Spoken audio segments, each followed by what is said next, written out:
Today we're here celebrating Riverland through a ribbon cutting we're doing with the Chamber of Commerce at our Owatonna campus.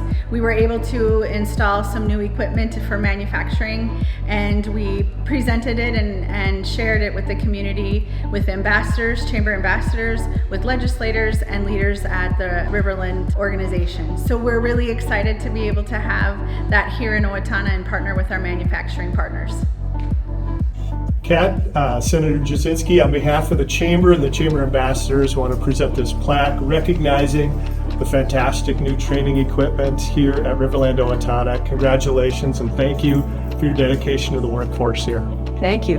It is my pleasure to thank you for this and to say thank you to you as well. This will make a huge difference to the college and to our students who will be graduating with the skills badly needed by our regional employers. And thank you. I'm proud to be the author of the bill that got the funding here.